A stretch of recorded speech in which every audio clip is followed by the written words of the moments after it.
Yes, guys. Everything bite-sized here. This is like take 1 million.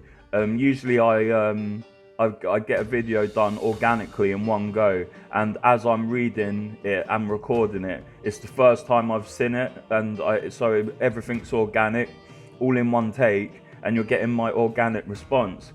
But every time I've tried to make this video, I just either come across as an idiot or a blabbering idiot. So I'm just going to try and do this part two of a scary stories video. The article is called, if you want to call it an article, 67 True Scary Stories to Tell in the Dark, and it's by thoughtcatalog.com. So this one, I'm going to kick right off. Just a trigger warning. There is like some horrible stuff in this video, but let's crack on. So this one is called Dead Cats. Years ago, when I was a senior in high school, I had a day where I wasn't feeling too great, so I decided, as I occasionally did, to skip out on my last two classes and head home. This meant no school buses, obviously, so I would just walk the 3 miles home. But this was before the age of computers and cell phones, so this was a pretty long, boring hike to take, so I decided to take a shortcut through some small wooded trail along the creek. Eventually I came across a dead cat laying in the middle of the trail. As I walked around it, I noticed another dead cat to my left, looked to my right, and sure enough there was another. Creeped out, I looked behind me and noticed 2 more and yet another 2 in front of me. They were all laid out in a giant circle with one in the middle, almost like a half-assed pentagram. I speeded up the pace and got the hell out of there. Never took that trail again. Thinking about back, a really weird thing is that there was no visible damage to any of the cats, no blood or cuts. So this is weird because this stuff actually happens. Like there's a lot of Satanists and cultists out there who perform animal sacrifice, and they will probably get kicks out of leaving it in public because it's part of their ritual and spell to, you know, like scare people. Then they're sadistic. And it's scary how many people out there are actually into this satanic sort of thing. You'll find like groups of Satanists in pretty much every built-up area, every major town and city, and they usually do stuff like this behind closed doors. And it makes you wonder about how many people go missing every year and they're never found, and the police don't investigate properly because there's no body. I mean, like, you could obviously, your imagination can run wild with that, but there are people out there who genuinely are like that, you know. And a lot of them follow Aleister Crowley, and he wrote about human sacrifice. So if they're following someone who wrote about human sacrifice, who said it was like the most powerful way to back up a spell, so to speak, like power charge a spell, then it makes you wonder, doesn't it? Like it's like, so, you know, like I get really creeped out by all that satanic stuff because I'm a Christian, and you know, it's just weird, man. Like, to think people could be that sadistic to kill people or animals. It's just really horrible, like truly scary. And I believe that. Do you know what's the weird thing? Is that I actually believe half of these stories. I really did go in with the intention to like rip them apart and take the piss out of them, but I actually believe half of these stories. They just sound too. They just sound true. It's weird. Maybe I'm just being like really gullible and naive, but anyway, this one's called "I Was Almost a Hostage." I was walking down the street when I saw a rusty nail in the road. I picked it up and threw it into an empty house's yard. After I threw the nail, a man came out of what I thought was an empty house and shouted to me. I freaked out, parentheses, thinking it was about the nail, and kept walking towards my home. The guy didn't sound mad, but I couldn't make out what he was saying. He started following me on the street and gesturing me to come over, but my gut told me to keep on walking. I get home and see from my house the empty house is now surrounded by cops. At this point, I still think it's about the nail. After a while, it gets worse and men in full gear show up. I found out later that the house was indeed empty. The men inside were known criminals, and I very much almost ended up a hostage. That is scary, man. Like, yeah, that is scary. Forcible confinement and all that shit. Right, let me just take my hoodie off because I'm getting really weird. Like, I'm getting like, I feel really like sort of like I don't know if you ever get that thing, like some people get this, where they'll understand where cotton wool or fabrics like gives them the shivers, sort of like how nails on a chalkboard would. And me talking about it is making it even worse. So I have to, even though it's cold, I'm gonna take my hoodie off because it's fucking freaking me out. 1 second.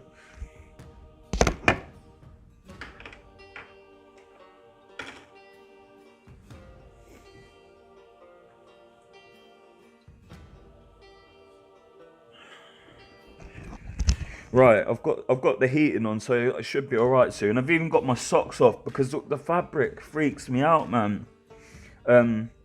Like in school, we have school uniforms in the UK for like the vast majority of schools, and the material of the jumpers, oh, it's making me cringe. Think about it. Oh, especially when people bit into it. Oh man, I'm getting shivers. Like I've got goosebumps. Oh, it's so weird. That scares me more than these stories do, man. It's like a phobia, and I'm not the only person I've met who has it. Like, such a weird thing to be like weirded out by is something fabric and soft, but it's this horrible. Anyway, so this story is called "We Found a Leg." It's really short. While cutting lawns along this bike trail, me and a co-worker found a mostly decayed, severed from the knee down leg. Cops were called. They questioned us, and we never found out any more about what happened. See, that's the scary part. Obviously, the police, the professionals that the police use to determine cause of death, and forensic pathologists and stuff like that, I think that's what they're called. They'll be able to tell whether injuries are post-mortem or done while the person was alive. But this person obviously doesn't know what happened ultimately, so your imagination can run wild, and it could either be someone getting killed for money, like emotionlessly or something like that. It could be a crime of passion, or it could be some Jeffrey Dahmer shit, like where the leg got cut off before the person died, and this person doesn't know. So I guess that's what's scary about it. Right, let me take a quick break. I carry on recording when I have my little quick breaks because, yeah, I want it to be as organic as possible. And my mouth gets really dry as well because I'm vaping. I'm actually having to ration my vape juice because I didn't account for how long I'd have to wait until I next get paid. So I've literally rationed out my vape juice like it's fucking World War One. And I've even had to turn down the voltage on my or wattage, whatever you call it, on my vapes to hopefully use a bit less liquid. Right, let's just give me a second.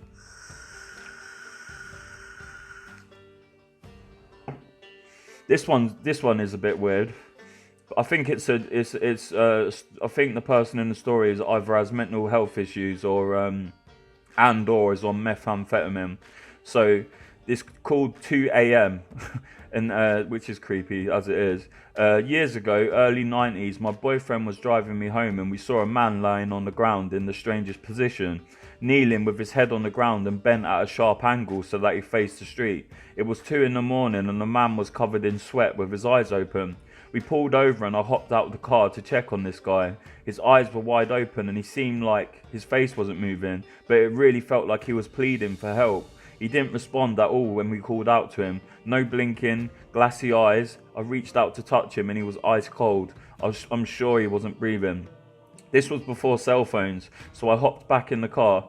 No, in the early 90s there were cell phones, but they were just the size of bricks. And there was car phones as well. Anyway, I suppose they're saying this is before cell phones were like mainstream. So this was before cell phones, so I hopped back in the car and we sped back to my house to call 911. 10 minutes later, the police called back to ask for the street again. Apparently, they arrived at the corner and there was nothing there. I verified that they had the right spot and they said they would call back if they needed any more information. That was the last I ever heard about it. I checked the newspaper for the next few weeks, but we never found anything else about that man. So that's another case of like, they don't know what's going on, so it's scaring them. I think the guy was on drugs, to be honest. Sounds like that to me. Anyway. This one freaked me out, man. So it's called "He's Biting Daddy," yeah, and it's not a kid who's saying, "Oh, he's biting" to his dad. It's his kid talk. Oh, I'll just read it. It's fucking weird, man. So it goes, my 3-year-old, who is normally very happy-go-lucky, was extremely concerned the other day. He kept looking around the room talking about the rhino. Who knows what a 3-year-old might translate as a rhino. This went on for about 20 minutes. He was very concerned and looking around the entire time. So we get to a point where he says the rhino is moving. My wife asks where the rhino is, and he says, he's coming to daddy. Yeah, I'm daddy, and my ass puckered up just a wee bit at that comment.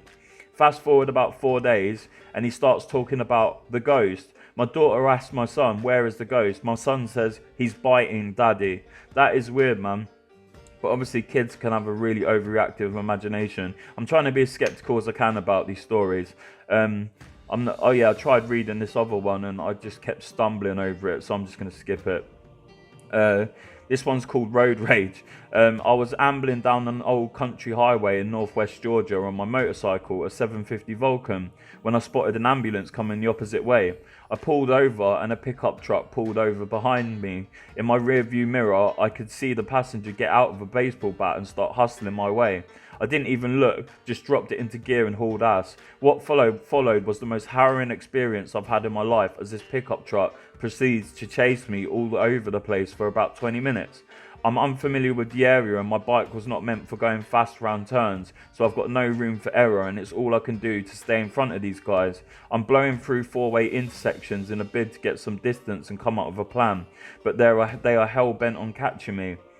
I finally managed to get pointed towards the highway and into the cover of other cars, but then traffic stops on a bridge.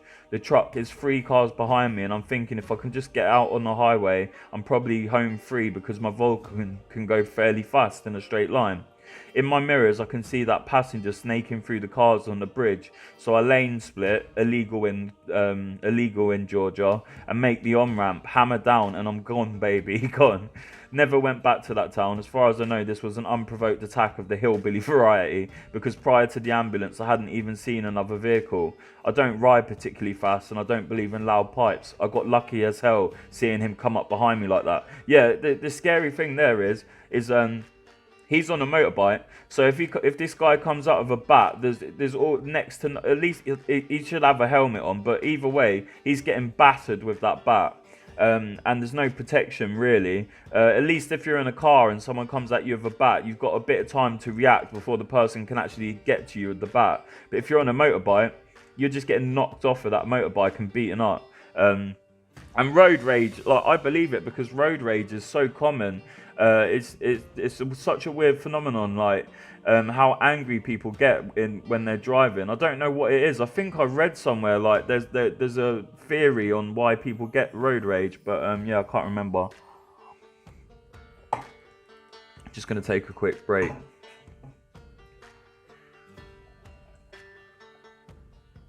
Pour on myself some tea.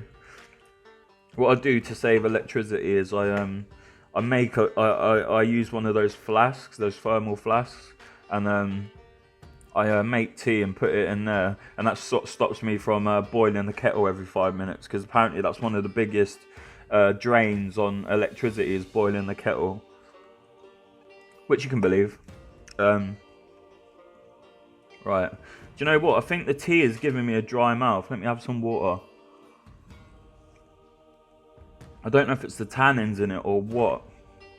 I just love tea so much, man. I mean, I'm British for fuck's sake. So this one, getting out of breath already. This one's really scary, and I'll explain why at the end. Like it's more scary than it's even gonna sound, and it sounds scary enough. Let me have a vape. Gosh, this one is really scary. I don't think the person who experienced it and wrote this one understands just how scary this story is. Honestly, you'll see what I mean at the end. If you don't, like, some of you will understand what I'm talking about halfway through, but it is really, really scary. So, it's called 3 a.m. Walk. Which is scary in and of itself. So I'm fairly small for a guy. I stand at around 5'5", and the most I've ever weighed was about 150 pounds. About 6 or 7 years ago, I didn't have my license despite being far old enough to drive, but a good buddy of mine wanted to hang out. he too did not have a way of transport, so we decided to both walk towards one another and meet in the middle. We would both be walking 5 miles. It was 3 a.m. on a cold winter night and I was wearing a black jacket with my hood up. So about 2 miles in my hike along the main road, a car pulled into a parking spot of a home I was passing just a few feet behind me. He wasn't entirely into the driveway, almost halfway hanging out onto the road. I half expected it was just a kind stranger wanting to give me a ride, but I wasn't about to take any rides from anybody. Yeah, as a side note, I don't trust anybody. I would never get in anybody's car for a ride. Honestly, I'm even skeptical about taxi drivers, man. Like, the thing is as well, even if there's a woman in the car, you can't trust them, because there's couples who do mad shit. Like, there's this couple in the UK, they're notorious, they're called Fred and Rose West, I believe, and they killed loads of people, and they lured them into the car because having a female in the car kind of disarms people, because obviously men are notoriously more violent and more likely to be serial killers. So yeah, I wouldn't trust anyone, but anyway, carrying on. I kept pacing forward and ignored the car behind me, expecting them to roll down a window and shout at me. It didn't happen. The car just sat at the edge of that driveway, running but completely dark inside, to the point that I could only barely make out the figure of a large man. I don't typically get frightened by much, but something in the air made me tense up and my heart kind of dropped to my stomach. Oh, I hate that feeling, man. I stopped and turned to look at the car. I had a feeling the person driving was watching me intently. Yeah, you can kind of just tell, can't you? Like, when you're being watched, like someone's watching you, it's just, ugh, you get that feeling. Anyway, the figure in the car was definitely facing me. I could see the reflection from his dash bouncing off of his eyes. I stared back. I figured he was about to yell out to me, but he just sat quietly in a strangely menacing way that I've only ever seen scenes in movies play out. I kind of did a wave at the figure, letting him know I saw him, and waited for some type of communication in return. He didn't budge, just stared intently. I returned to pacing away, slightly brisker. I don't know if brisk is a word, but I like the word brisk. I think it's briskier. Anyway, he started booking it, basically. After just a few moments, I could hear the car slowly roll in reverse, so I turned to face it but kept pacing backwards. The car kept creeping slowly. I pulled down my hood and stood still again, waiting for him to pass me, but instead the man slowed to a stop beside me. The passenger side window rolled down and the man and I met eyes. No words were exchanged at all, and before I could even let out a hello, the man grimaced and accelerated away at a decent pace, almost as if he was disappointed by what he had seen. It doesn't seem like much from how it reads, but I'll never forget how tense that interaction was for me. I've not felt anything like it since. So, okay, so this guy, what's scary about this is, because he's a fairly small guy, and he's only like 5'5", and he had a hood on, this guy sounds like he's stalking this other guy, trying to find a female to attack. That's what it sounds like to me, because after he takes his hood down and the guy gets a good look at him, he looks disappointed, grimaces, and drives off. So I think when he realised it was a guy, he was really disappointed and booked. But, like, you know, I find that really scary personally. I don't know about you guys, but if that was actually a woman, like, walking, like, that could have been really, really bad. And I'm not sure if the person writing it realises that. I think they just find it scary because it is just a weird experience. Alright, so this one's called Haunted Supermarket. It goes, I work in a supermarket, early shift, and part of my job is changing the shelf labels for the price changes each day. Just this Wednesday gone, I was putting new labels on a shelf of hand soap when, about 2 feet along from the shelf from me, a bottle shot off and landed in the middle of the aisle. I looked along the aisle at my colleague and she just shrugged her shoulders and says, happens all the time. I've never directly witnessed anything else, but being one of the first on the shop floor each day, I'm now questioning all the items that I see sitting in the aisles first thing. And I'm guessing I can't blame untidy customers for them all. So that sounds fake to me, like they're just trying to make up a poltergeist story, but who knows. I'm not saying like these sort of paranormal events don't happen, because I've had paranormal events happen in my life, but I think like 99 times out of 100, these events, as creepy as they are, they're probably like a figment of imagination or mental illness or drug use or just the the brain being really powerful and tricking itself. Anyway, this one's weird. It's called Murder Basement. I work as a cable tech. I don't even know what a cable tech is like over in the UK, but anyway, I work as a cable tech. I once went down into a basement that I still have nightmares about. There was a single pull string type light in the center of the room, so I couldn't really see much until I turned it on. But the walls down the stairway were covered in old newspaper. I am used to dark basements, so going to turn on a cable tech. Oh, it's an electrician. Yeah, I think it's an electrician. I'm used to dark basements, so going down to turn on the light, I was not prepared for what I saw. All the walls were covered in newspapers. Every one of them was a headline about a tragedy or a murder. There was a black and white framed picture on the wall, and below it was a large child-sized porcelain doll, propped up in a rocking chair with a super old-looking cradle beside it. I stayed and did my job, but I still can't shake that feeling of ... something when I think about it. Yeah, that would scare the shit out of me too, mate. I don't blame you for being scared about that. That sounds like some psycho. Doesn't necessarily mean like the guy's killing people, but because there are weird people who are just obsessed with like, you know, like murder, like just there's some weird people out there, man. And this guy sounds like one of them. Whoever owns this house, this one, yeah, this is weird. And it sounds made up to me, but I believe that things as far-fetched as this can actually happen.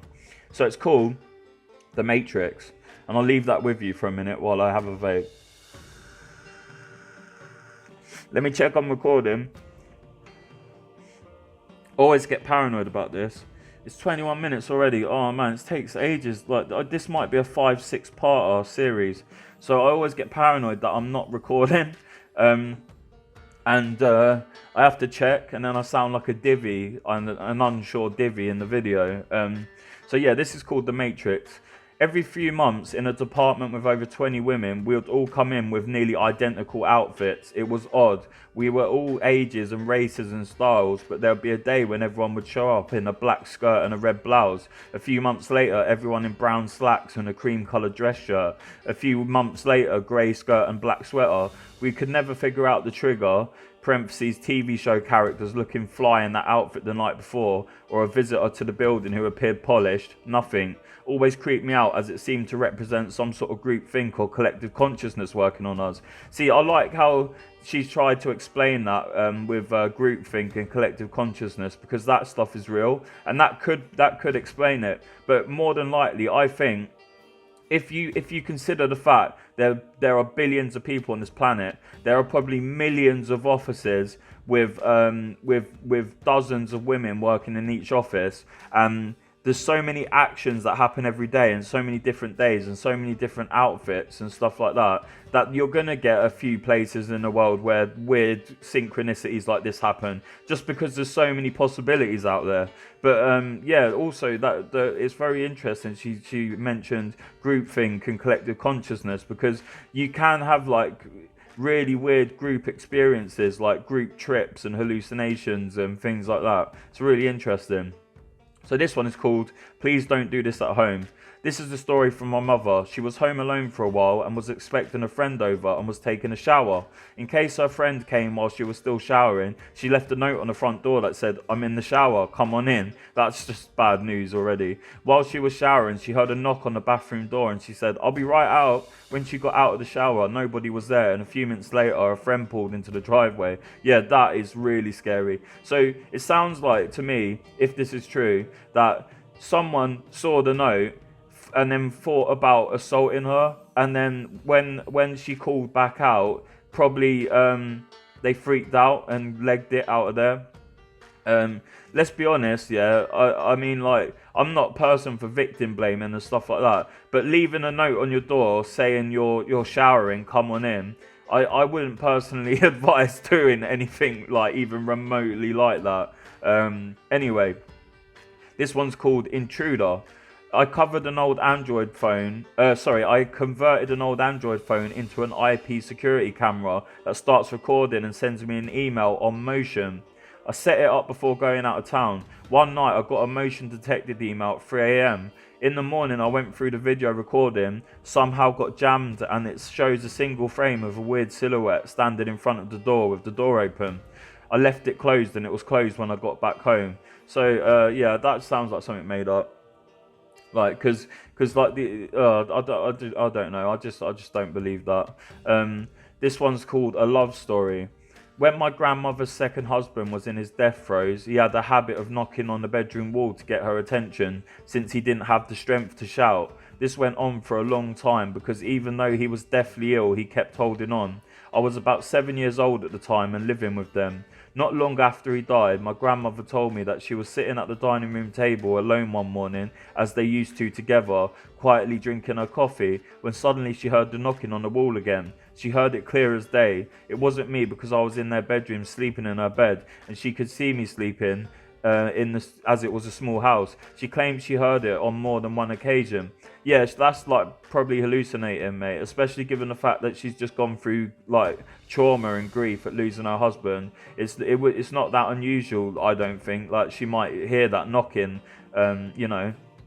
As the years went by, other strange things happened. I began to have dreams of a young man in a navy uniform I'd never met before, watching us sleep in the house or standing over me in my bedroom. I sometimes felt an eerie presence in the house, and at one point I heard a disembodied voice call me by my name in the middle of the day. My grandmother almost got into a car accident once and nearly missed hitting a semi when all at once she swore to God she could smell his cologne like he was in the car. She also had odd dreams of her husband coming back to the house, telling her he hadn't gone anywhere and he wasn't dead.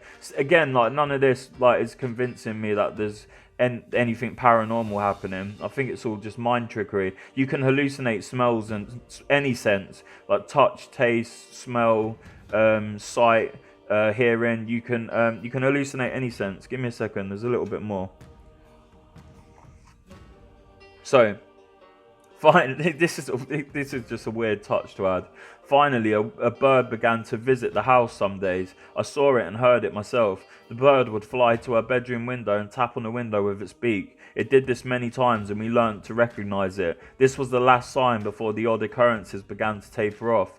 My grandmother died a couple of years ago, and afterwards, for the first time ever, I felt like the presence in the house had left us. So I think, like I'm not trying to laugh. I'm just like, it seems like they're trying to insinuate that the husband was waiting for his wife to die so that they could both like peacefully leave the spirit realm.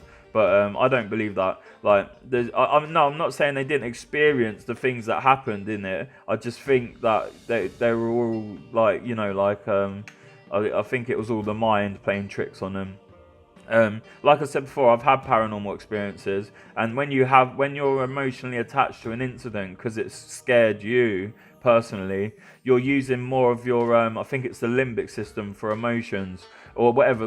You're using the emotional part of your brain more than the rational part because you're emotionally affected by it. So it's easier for someone on the outside like us, especially someone who's like cynical and skeptical like me. It's easy for me to pick these things apart and explain them away. But when you're in this situation, it's different, isn't it? Sorry, I'm a bit nasally. So I'll probably sound a bit nasally, but this one's called Who Was There? I have dogs that bark at anybody. My mother doesn't live with me, nor has a key to my house. About 4 years ago, I was sitting in my house alone on a day off from work, both of my dogs hovering around me, one at my feet, one at the doorway leading into the hallway. It's quiet. I am redditing or doing whatever on the internet. I hear my mother's voice clearly say, "Brian," like she was trying to get my attention from across the house. I just perked my head up a little, stunned, thinking I was hearing things. However, my dogs, as soon as I perked up, so did they, and they began growling really fierce in the direction of the voice with their hair raised. We went to inspect the house, but nothing was there. Yeah, see, like, so again, an hallucination. Like, he heard like his mother in a hallucination. And then because he perked up as if he was scared, the dogs picked up on that and they perked up, because dogs are like pack animals, and they typically see the owner as the pack leader. So if the pack leader is looking like, you know, suspicious or scared, the dogs will pick up on it instantly, because they're very perceptive. Very perceptive. Dogs are really, really clever, man. and they really do pick up on emotion in a room. Or so if the owner's like suddenly scared and frightened, the dogs are going to be like, whoa, what's going on, what's going on? Do you get me? They even said it was after they reacted that the dogs got weird. Anyway, getting a dry mouth and I'm getting out of breath, man. I just want to, do you know what, I'm stuck in this hellscape of reading these stories. Like I said, I thought they were just going to be shitty stories that are like BuzzFeed style that I could take the piss out of. But they all seem to be genuine events. They seem to be things that have actually happened to people. It's just that the people have attributed the things to paranormal experiences when there are rational explanations. That's my opinion anyway. I don't know what anyone watching might think. So, let me have a vape. Hopefully, I'm not coming across as unhinged in this take. Like I said, I like doing one organic take, where I'm reading things for the first time as I'm recording it, so it's organic. But this is the third take of this fucking series. It's not the series, this second part of the series. I see I'm coming across as unhinged now, so I'm just going to get on with it. And I think I'm just going to post this no matter how bad it is, because I need to finish this series. I think it's interesting enough that people will find it interesting. And I'm in the middle of it now. Like I'll regret starting it and not finishing it. So anyway, this one's really scary. It's called Watched. This happened quite a few years ago when I was at uni. My friends and I were living on the ground floor flat, and my room was in the front of the building. Outside my window was the front garden. So just anyone who's confused, this is British. So you probably know this, so I'm not trying to be patronising, but uni means university, and flat means apartment, and garden doesn't mean like necessarily there's flowers and shit like that in there. Like it just means like what Americans would call a yard. So I'm not trying to be patronising, just for anyone who might not know what one of those words means. So this happened quite a few years ago when I was at uni. My friends and I were living on a ground floor flat, and my room was at the front of the building. Outside my window was the front garden. Oh man, my nose is blocked. I think I'm getting ill. My boyfriend at the time and I had literally just finished having sex, and I put my head on the pillow and glanced to my right, which is where the window was. There was a gap between the curtain and the window, and I was met with a pair of eyes watching me. We both, me and the peeper, had the instinct to look away and then quickly look back.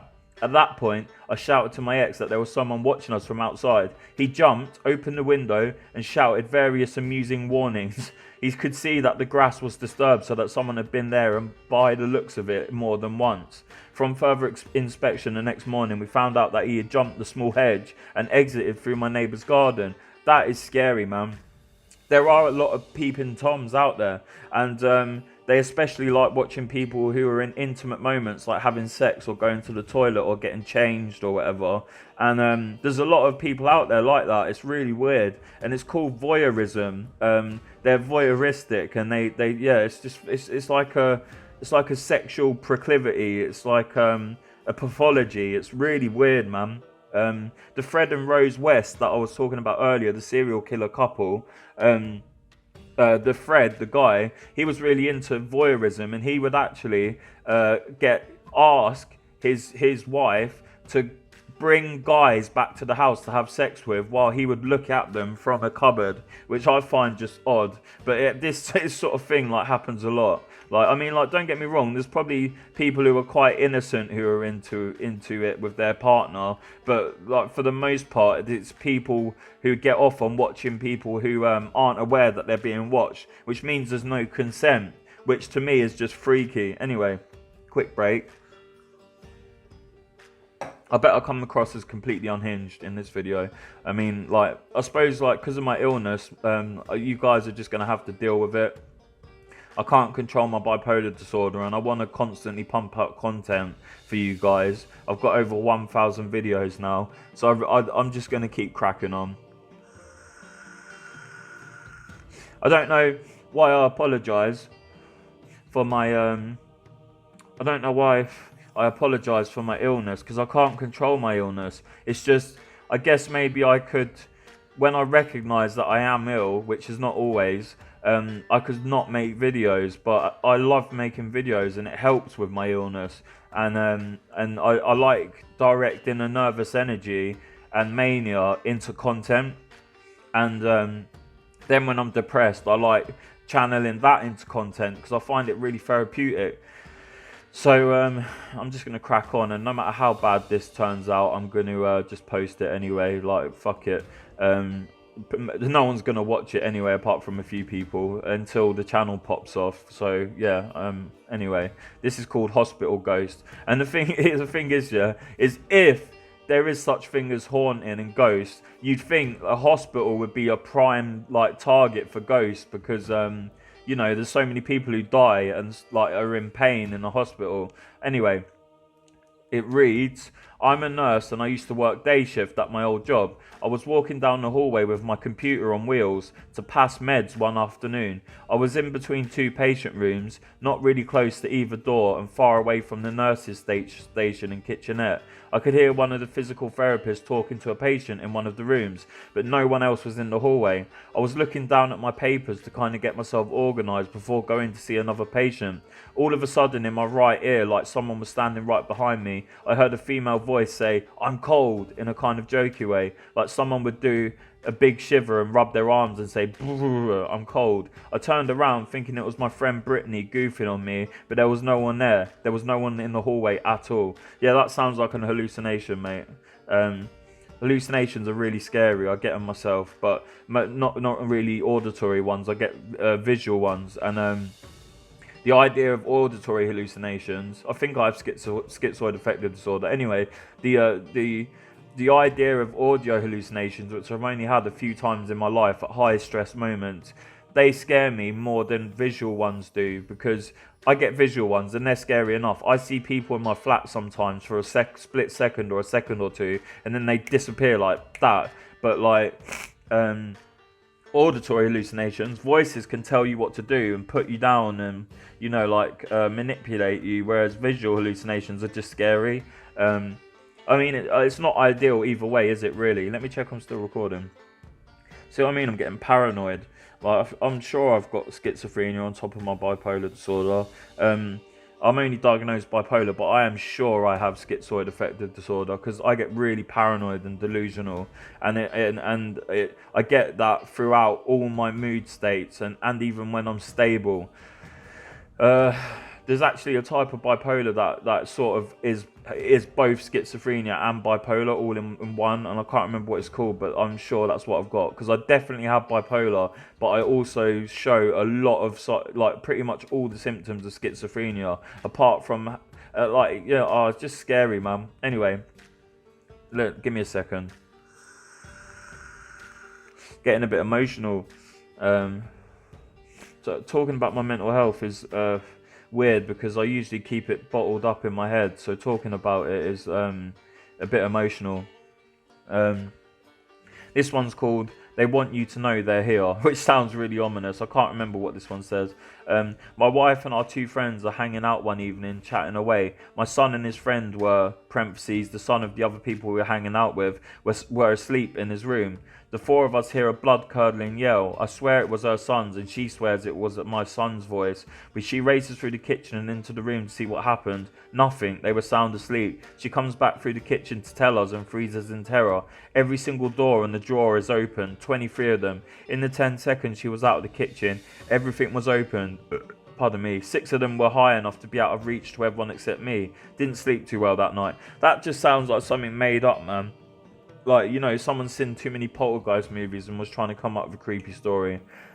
See, I thought they were all going to be stories like that and I could rip the piss out of them. But honestly, like, half or more of these stories, I think, truly happen to people. They just attribute it, like I said, emotionally to something it's not. But that doesn't make the experiences any less real to the person who's experiencing them.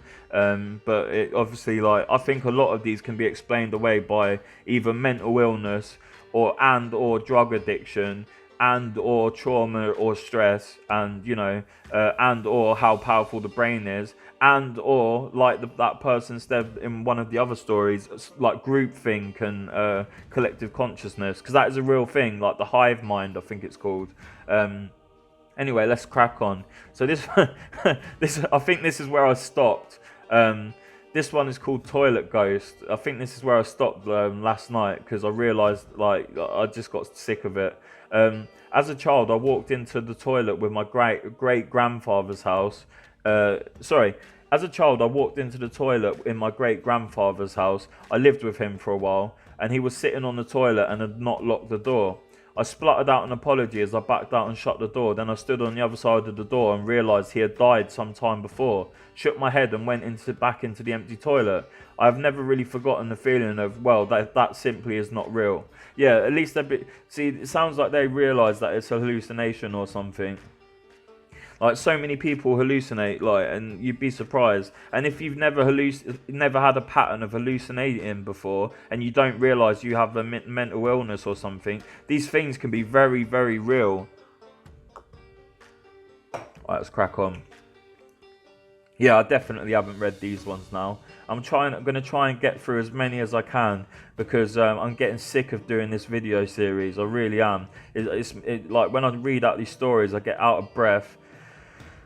And I get a dry mouth, and I feel like I'm sounding like an unhinged idiot. Anyway, this one's called Wii, as in, like, you know, like not piss, but like the Wii console.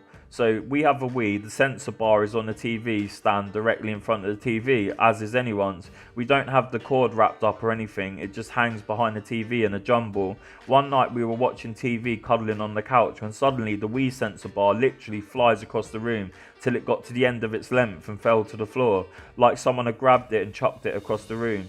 We could find no explanation for this whatsoever. We had a cat and a dog at the time, but cat was sleeping in another room and dog was on the couch with us. Yeah, that is weird. If it happened. Sounds like another one of those made up poltergeist stories.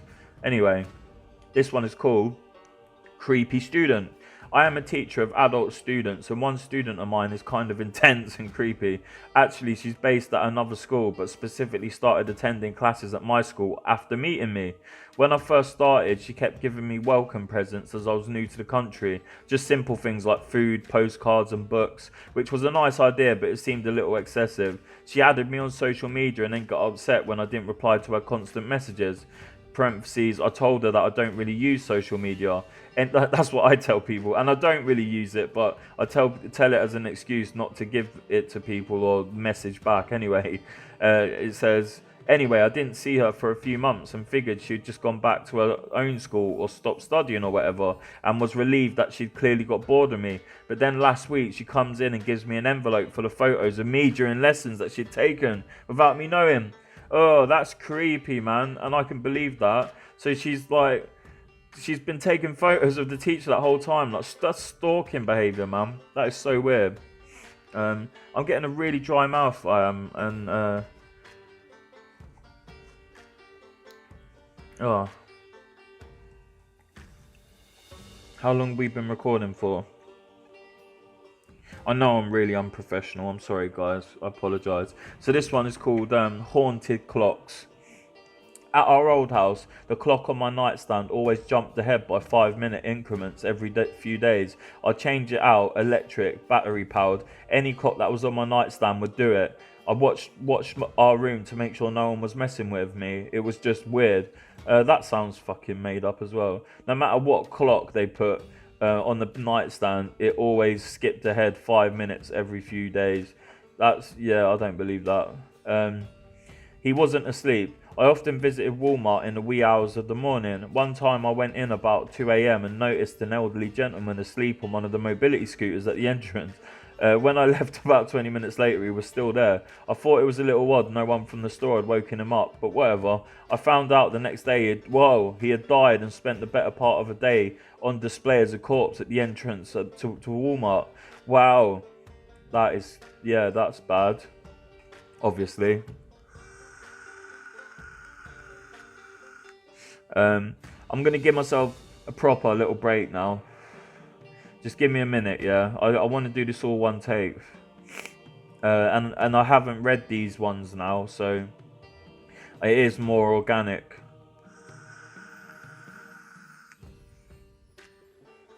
Man, this video is going to take forever to render, honestly. I'm gonna put some footage of me playing Call of Duty Black Ops 2 Zombies. Um, yeah, and then the annoying thing is I can't play while I'm rendering because it's using all the CPU power, so I have to watch stuff. But anyway, you know, I can upload stuff while I'm playing and record and still record it. Um, right. This is another bad one. This is a trigger warning. It's about animals. It's called Dead Cats. Years ago, when I was a senior in high school, I had a day where I wasn't feeling too great. Oh, so this is no. This is the same story from earlier. I just took a screenshot of it again for some reason. This one's called R.I.P. Max. I don't know if they mean rest in peace, but anyway, when I was 12, my cat went missing in the summer. We lived in the country near a lot of farms, and he was an indoor/outdoor cat, but he would come home every night for his dinner. Oh man, my cat was like that when I was growing up. He'd barely be around except for dinner time. And he'd come back with all like shit in his fur, like he'd been creeping through bushes and looking for mice and stuff like that. Anyway, he hadn't shown up for 2 days, and I'd been roaming around the fields looking for him. The second night, I had a vivid dream where I saw him laying on the side of the field, dead. Oh man, with his neck snapped and his tongue hanging out. Oh man, that reminds me of my cat. My cat was like the runt of the litter and used to have its tongue sticking out. And one morning, like honestly, like this is me talking now. One morning, my neighbor come round my house and was like, look, your cat is in our garden and it's screaming in pain. So my mum wasn't home, so I was in school at this point. I was really young, so I went next door, picked up my cat, took my cat back in the room, and when my mum got back, she goes, look, I'm gonna take the cat to the vets. You can come with me if you want, but your cat might have to be put down. And I couldn't handle it, so I let her go by herself. And yeah, my cat did have to be put down, and that was one of my earliest like forms of grief. I lost our family dog that I was growing up with as well. But anyway, not to get too personal. The next morning, I went out as soon as I woke up and walked exactly to where his body was in a field about 600 yards from my house, where I hadn't looked yet. He looked just as he did in my dream, down to the position of his body and his tongue being out. We figure he got his neck snapped by a coyote or dog. Creeped me right out, and I strongly believe that dreams can tell you things if you only pay attention. Since then, I've had other vivid dreams that have come true or warned me of things, but this was the most vivid. It was like a photograph, and 20 years later I can still see the image clearly in my mind. Rest in peace, sweet Max. Yeah, dreams are weird, man. Dreams are weird. I wouldn't be... I personally think maybe you can have premonitions in dreams, because I'm sure I've had weird things like that. Also, deja vu. I find deja vu very trippy, but... like, I've had oh no, I don't know. There's, you know, like as skeptical as I sound and as cynical as I sound, because this is the internet, obviously, and people make up shit. I do believe there's a lot of these things could potentially happen, and not be hallucinations or like from mental illness. So, it's hard to say with stories like this whether they're made up or not.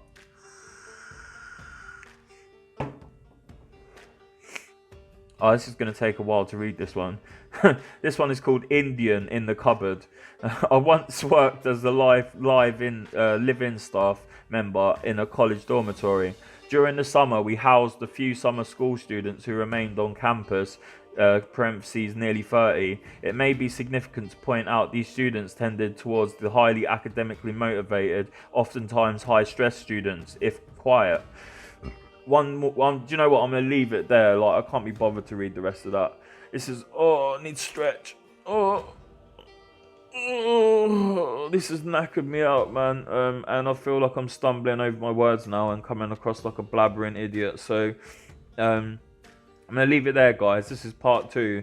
Look out for part 3, and there's probably going to be a part 4 and 5 because there's so many stories to get through. Check out my shorts, check out my YouTube videos, check out my other videos like this, and I'll catch you in the next one. Peace.